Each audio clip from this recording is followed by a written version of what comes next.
The duffel felt heavier than it should have, even half empty. 8 months, 240 something days. That's what the contract said anyway. 8 months away from her, from them. I tried to smile, tried to make it look like this was just another Tuesday, another trip down to the docks. But her eyes, they always gave me away. A tightness there, right behind the green, like she was holding back the ocean. You packed the thing I asked for? I nodded, tapping the side pocket of the bag. The small, velvet box. A promise, a tangible piece of forever, tucked away for a later date. It felt foolish almost with the ship looming behind me, a steel behemoth ready to swallow me whole. But it was our foolishness. Be careful, she whispered, her voice barely audible above the screech of the gulls. Always. Always, I echoed, the word feeling fragile, a thin thread connecting us across the vastness of the water, the miles of separation that lay ahead. I kissed her long and deep, trying to memorize the taste of her, the feel of her hand in mine, like if I held on tight enough, I could take her with me. Malik, ever the stoic, tried to play it cool. 13 going on 30, that one, but even he couldn't quite hide the flicker of worry in his eyes. A quick, awkward hug, a mumbled, "Don't forget to bring back stuff." Stuff, as if 8 months could be summed up in a suitcase full of trinkets. Raya, though, she didn't pretend. Her lower lip trembled, and she clung to my leg like a barnacle. "Don't go, Daddy," she pleaded, her voice small and desperate. I knelt down, scooped her up, inhaling the scent of her hair, sunshine and crayons. "I have to, little one," I explained, my voice thick. "But I'll be back before you know it. We'll build that treehouse, remember? The one with the secret entrance." Her eyes widened, a spark of hope in the sadness. "Pink paint?" "Pinkest pink you've ever seen," I promised, pressing a kiss to her forehead. I held that image in my mind, that flash of pink, that small, trusting face, a beacon in the coming darkness of the sea. The ship horn blared, a low, mournful sound that vibrated through my bones. Time to go. I kissed her again, then Malik, then turned to my wife. She held my gaze, her eyes searching mine, as if trying to imprint me on her memory. "I love you," she said, the words simple, but carrying the weight of a lifetime. "I love you more," I replied, a lie, maybe, but a necessary one, a shield against the uncertainty. I walked away, each step a pull on my heart, a tearing of the fabric of us. I turned back once, saw her standing there, a small figure against the vastness of the port, her hand raised in a silent farewell. I waved, a weak, shaky gesture, and then I was gone, swallowed by the metal maw of the ship. Life at sea. It's a different world. Steel, salt, and silence, punctuated by the roar of the engines and the endless hypnotic rhythm of the waves. You learn to listen to the creaks and groans of the ship, to the whispers of the wind, to the quiet hum of your own thoughts. You learn to think, to sift through the memories, the regrets, the hopes that drift like flotsam in the vast ocean of time. You learn to wait, for the sunrise, for the storm to pass, for the day, the week, the month, the 8 months to finally end. I carried them with me, their faces, their voices, their laughter, like talismans. Her smile, the way it crinkled the corners of her eyes, Malik's sarcastic wit, always ready with a comeback, Raya's infectious giggle, a high-pitched melody that echoed in the quietest hours of the night shift. I replayed those moments over and over like a worn-out record, each spin a reminder of what I was fighting for, what I was coming home to. The letters were sporadic, the calls even less so, static-filled, brief, filled with the usual, "We're fine, miss you, love you." But I read between the lines, searched for the unspoken, the nuances, the things that weren't said, and I always found something, a distance maybe, a hesitation, but I chalked it up to the miles, the static, the sheer impossibility of conveying the depth of feeling across that void. I had to. The days blurred into weeks, weeks into months. The world shrunk to the confines of the ship, the endless horizon, the turning of the stars. And yet, the world at home, our world, remained vivid, alive in my mind. The smell of her perfume, The warmth of her skin, the feel of her hand in mine, the sound of Raya singing off-key in the bath, Malik's booming laugh after a good video game victory, the way the light fell in our kitchen in the morning, the smell of her coffee brewing. Those were the things that kept me going, the anchors that held me steady in the storm of loneliness. And then, finally, the end, the land, the smell of earth, of green, of home, the promise of reunion, the anticipation of finally holding them again. The countdown began, the days shrinking to hours, the hours to minutes. Could almost taste it, the sweetness of coming home. Almost. The gangway was solid beneath my feet, not the constant, subtle sway of the deck, but firm, unyielding ground. I took a deep breath, the air thick and heavy, a world away from the salt-laced winds I'd grown accustomed to. It smelled of exhaust fumes and blooming jasmine, a strange, intoxicating mix that was home. I hailed a cab, the driver barely glancing at me, already knowing the destination. Everyone coming off that ship went to the same place. The drive was a blur of familiar sights, yet everything felt off. The buildings seemed taller, the colors more vibrant, the people moving with a frantic energy I'd forgotten. 8 months. It was a lifetime, compressed into a blink. My hand tightened on the small bag at my feet, the one with the pink-wrapped gift for Raya, a tiny singing mermaid. I pictured her face, the way her eyes would light up, that high-pitched squeal that always made me melt. I imagined Malik trying to act cool, but secretly pleased I'd brought back something he could show off to his friends. And her smile, the way it reached all the way to her eyes, the warmth that always enveloped me. The cab turned onto our street, Chestnut Lane, same red mailbox, same overgrown hydrangeas along the walkway, same cracked light on the garage window. My heart pounded, a drumbeat of anticipation. I told the driver to stop a block away. I wanted to walk the rest, to savor the moment, to build the suspense. I walked, each step a countdown. I rehearsed what I'd say, how I'd hold her, how I'd spin Raya around until she was dizzy with laughter. I felt light, almost buoyant, carrying the weight of 8 months of longing. Then I saw it, a car. Parked in front of our house, a silver sedan, brand new. My stomach clenched. It was decorated. White balloons, a ribbon tied around the side mirrors, and a plastic plate on the back bumper. Just married. The world tilted. The sounds of the street faded, replaced by a roaring in my ears. Just married. The words swam before my eyes. Mocking. Impossible. I blinked hard, convinced I was seeing things. A trick of the light, a bizarre coincidence. But the car remained, solid, undeniable. My breath hitched, my hand tightened on the duffel strap, the leather digging into my skin. I felt cold, a chill that had nothing to do with the evening air. This couldn't be our house, not with that car, not with those decorations. I walked closer, my legs heavy, my mind racing. The same red mailbox, the same hydrangeas, the same crack in the garage window. No mistake, our house. My phone buzzed. A text. Her name flashed on the screen. Meline. My heart leaped. A desperate hope that this was all a misunderstanding. That she was explaining, apologizing. I opened it. Don't bother coming. The locks are changed. The kids don't want you. It's over. No greeting. No explanation. Just that. 5 words. Cold, brutal, casual, like a death sentence. I stood there, rooted to the spot, the duffel sliding down my arm, the mermaid digging into my leg. The words echoed in my head, a relentless, repeating loop. Don't bother coming. The locks are changed. The kids don't want you. It's over.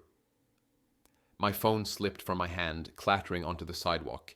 I stared at the message, the screen glowing in the twilight. My thumb hovered over the keyboard, a million thoughts, a million questions colliding in my mind.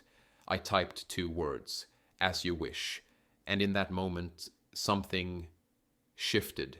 The warmth, the dreams, the reunion fantasies, they all froze over, shattered, turned to ice. I didn't know what was happening, what had happened, but I knew with a chilling certainty that everything had changed. Forever. The phone lay face down on the cracked sidewalk, the screen a faint pulsing glow. I didn't pick it up. I couldn't, not yet. I just stood there, the words searing themselves into my memory. Don't bother coming. The locks changed. The kids didn't want me. It was like a cruel, twisted joke, a nightmare I couldn't wake from. My mind raced, a chaotic jumble of questions and what ifs. What had happened? What could have possibly happened in 8 months to bring us to this? Had I missed something? Some sign, some subtle shift in her voice during those static-filled calls? I tried to piece together the last conversation we'd had, the last letter I'd sent, searching for a clue, a hint of the storm that had been brewing while I was away. But there was nothing. Just the usual, the mundane, the surface-level reassurances that everything was fine. I finally picked up the phone, my hand trembling. I scrolled through our message history, each "I love you," each emoji-laden text, now a painful reminder of a life that seemed to have vanished.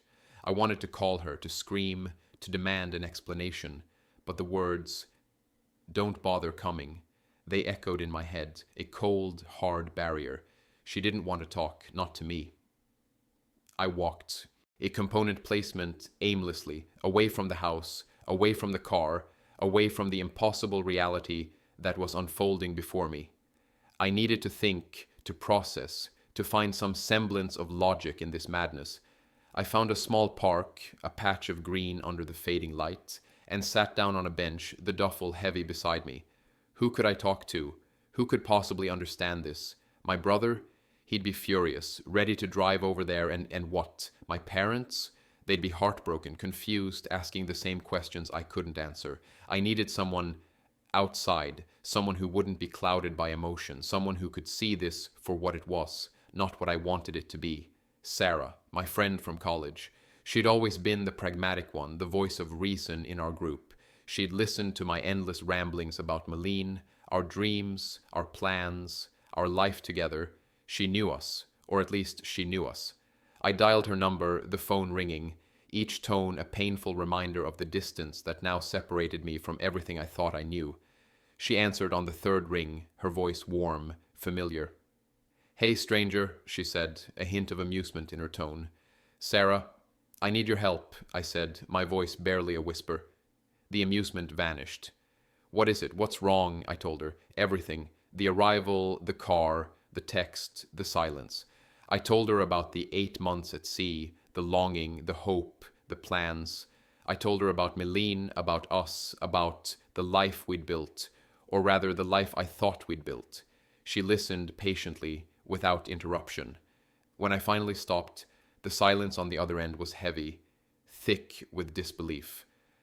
I don't know what to say," she said finally. I'm so sorry, Mark." "Sorry doesn't cut it, Sarah," I said, the anger starting to surface, a slow burn beneath the shock. "I need to understand. I need to know why." "I know," she said, her voice gentle but firm. "And you will.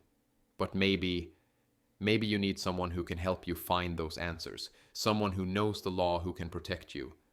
"A lawyer?" The word felt cold, final, like admitting defeat.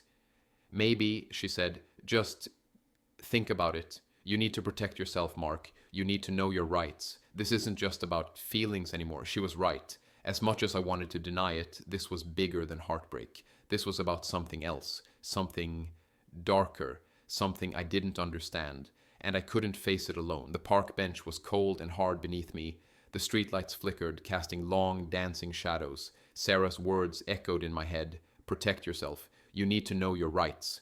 It wasn't how I'd imagined this homecoming, not with lawyers and legal battles, but she was right. This wasn't just about a broken heart. It was about something more, something I couldn't comprehend on my own. I pulled out my phone again, scrolled through my contacts. I needed someone sharp, someone who wouldn't be swayed by tears or emotional pleas, someone who could see through the mess and focus on the facts. A name surfaced, Evelyn Hayes. She'd represented a friend of mine in a messy business dispute years ago. I remembered him saying she was relentless, detail-oriented, and utterly unflappable. He'd said, "If you want someone to fight for you, Evelyn's your woman." I hesitated. Calling a lawyer felt final, like crossing a line. But the image of that silver car, those white balloons, that damned just married sign, it pushed me. I dialed her number. Her voice was calm, professional, even over the phone. Evelyn Hayes speaking. Miss Hayes, this is Mark Sterling. I was referred to you by David Miller. David, yes, of course. What can I do for you, Mr. Sterling? I took a deep breath, the cold night air filling my lungs. I told her the story. The 8 months at sea, the text message, the car, the confusion. I tried to keep my voice steady, to focus on the facts, but the emotions kept creeping in. The anger, the hurt, the sheer bewilderment. She listened patiently, asking clarifying questions, her voice a steady anchor in the storm of my thoughts. When I finished, there was a long pause. Mr. Sterling, she said finally, this is a complex situation. I need to see you in person as soon as possible. Can you come to my office tomorrow morning? Yes, I said, relief washing over me. Yes, of course. Good, she said. For now, I advise you to avoid any direct contact with your wife. Don't call her, don't text her, don't go to the house. Let me handle all communication. And try to get some rest. This is going to be a long process. Rest. The word seemed absurd. How could I possibly sleep with my world turned upside down? But I knew she was right. I needed to be clear-headed, focused. I needed to gather myself. I found a cheap motel room, the kind with thin walls and a flickering neon sign. It was a far cry from the home I'd dreamed of returning to, but it was a place to be. I lay on the stiff mattress, staring at the ceiling, replaying the events of the day, trying to make sense of it all.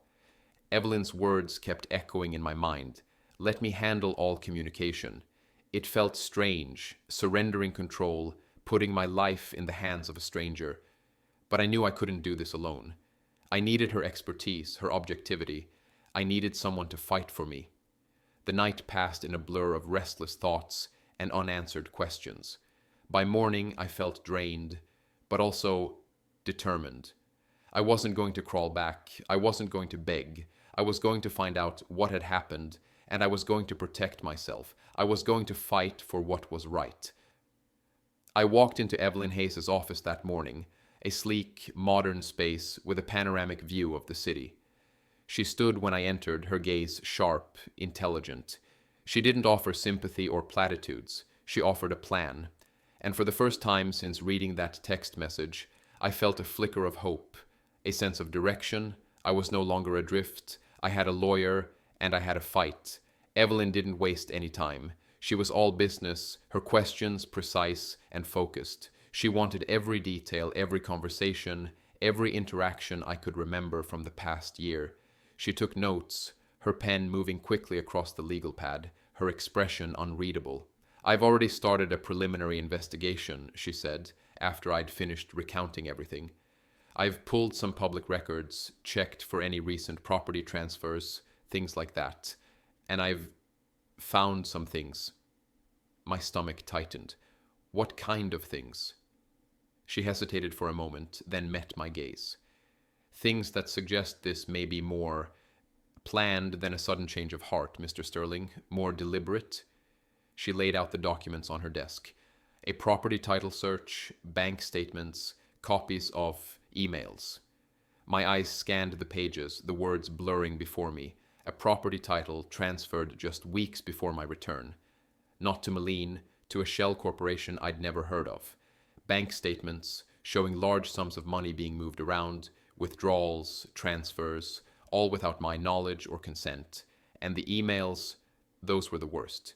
Exchanges between Malene and someone named Richard, a name I didn't recognize. The tone was intimate, affectionate, and the content, plans for a new life, a life without me, plans that involved selling our house, moving the kids, starting over. I felt sick, betrayed. I knew something was wrong, but this was beyond anything I could have imagined. It wasn't just about her wanting me gone. It was about her actively erasing me, dismantling our life piece by piece while I was thousands of miles away, working to provide for them. This can't be real, I stammered, my voice barely a whisper. Evelyn's expression softened slightly. I'm afraid it is, Mr. Sterling, and it's worse than we thought.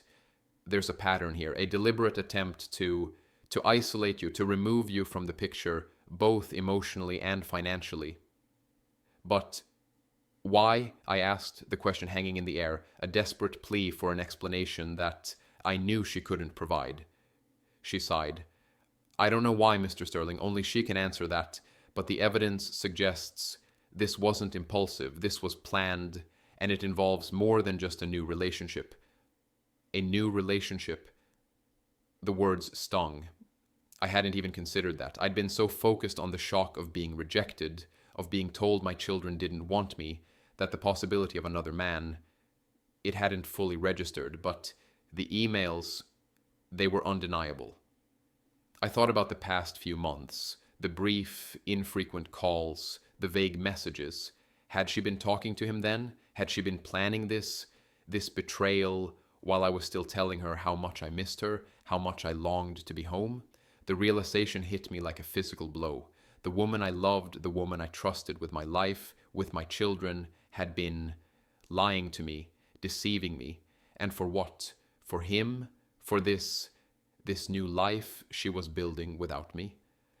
I felt a surge of anger, hot and fierce, but it was quickly followed by a wave of sadness, a deep, aching sadness for the life we'd lost, for the family that was crumbling before my eyes, and a growing sense of fear.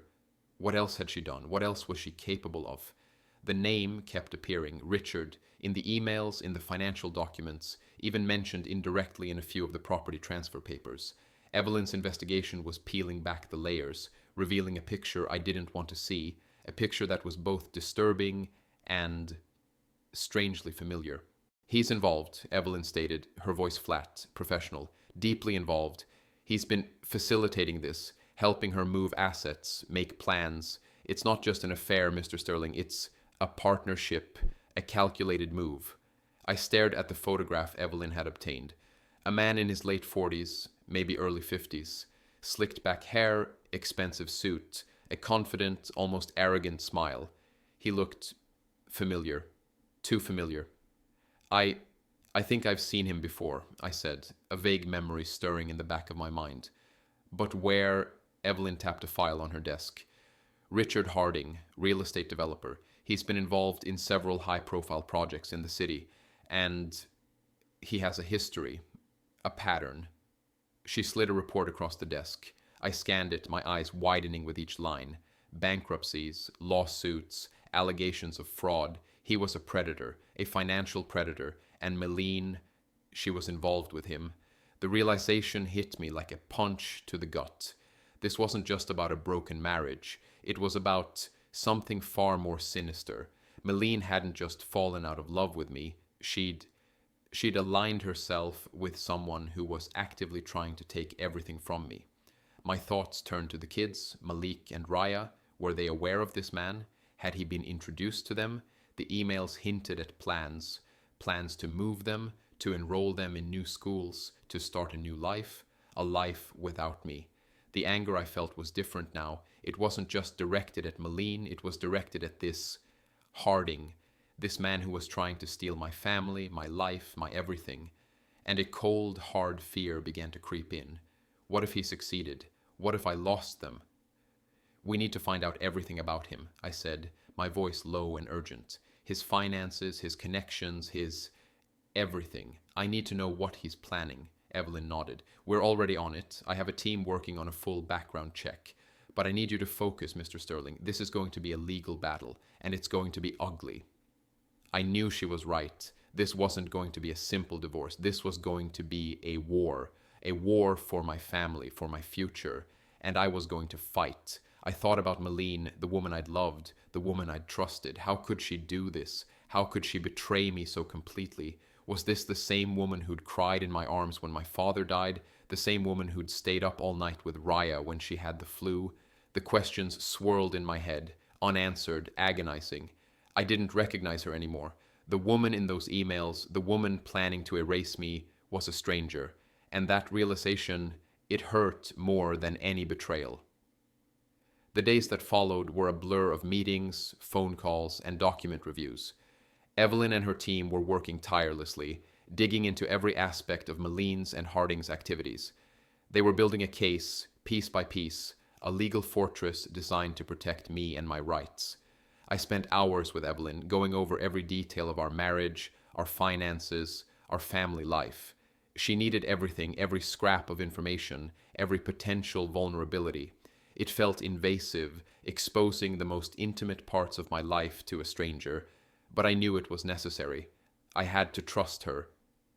We need concrete evidence, she emphasized, her voice firm but reassuring. Circumstantial evidence is helpful, but it's not enough. We need proof. Bank records, contracts, anything that shows a pattern of deception and intent. And they found it. Bank records showing large sums of money transferred into accounts controlled by Harding. Contracts signed by Maline, using my name without my authorization. Emails, not just the romantic ones, but emails discussing legal strategies, ways to circumvent my rights, ways to gain control of our assets. Each piece of evidence was a blow, a confirmation of the depth of Maline's betrayal, but it was also a weapon, a tool I could use to fight back.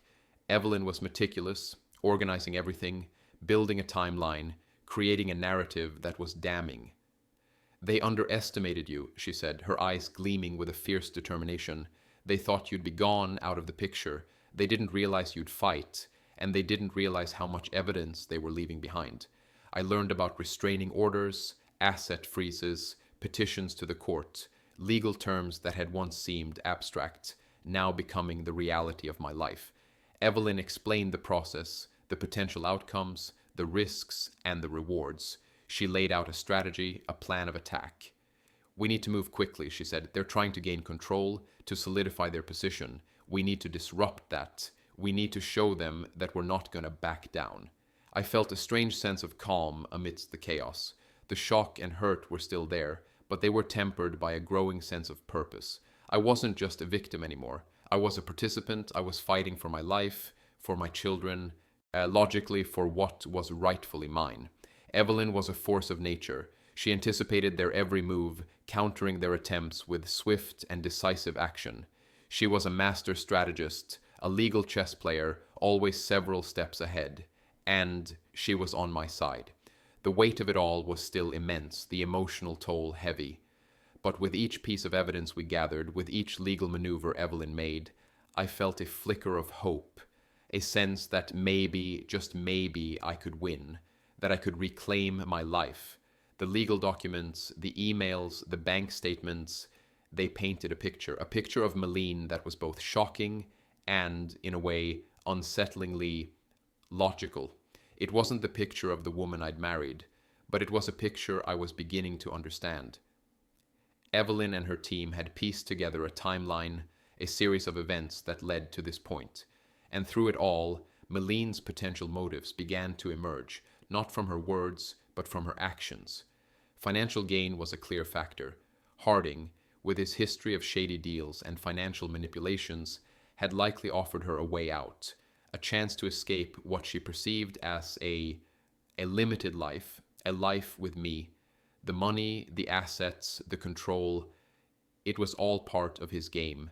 And Maline, it seemed, had been willing to play along. But it wasn't just about the money. There was something else, something deeper. The emails revealed a dissatisfaction, a sense that she felt trapped, unfulfilled. She talked about wanting more, about wanting a different kind of life, a life that Harding, with his wealth and his connections, seemed to offer. I tried to reconcile this with the woman I knew, the woman who'd shared my dreams, who'd built a family with me, who'd sworn to love me forever. But the evidence was undeniable. She'd been planning this for months, maybe even longer. The hardest part was trying to understand her feelings for the kids. How could she plan to move them, to uproot their lives, without even considering my feelings? The emails suggested that Harding had convinced her it was for their own good, that he could provide them with a better future. But it felt calculated, cold. I remembered a conversation we'd had years ago about her own childhood. Her father had been wealthy, but distant. She'd always craved stability. a sense of belonging. Had Harding somehow exploited that? Had he convinced her that he could give her and the kids the family she'd always wanted, the family she thought she'd found with me? The thought was almost as painful as the betrayal itself. To think that she'd been so unhappy, so dissatisfied with our life together, that she'd been willing to throw it all away for someone like him. Evelyn warned me not to try to understand her motives. "It's a rabbit hole, Mr. Sterling," she said. "You'll drive yourself crazy trying to make sense of the irrational. Focus on the facts. Focus on protecting yourself and your children." But I couldn't help it. I needed to know. Not for her, but for myself.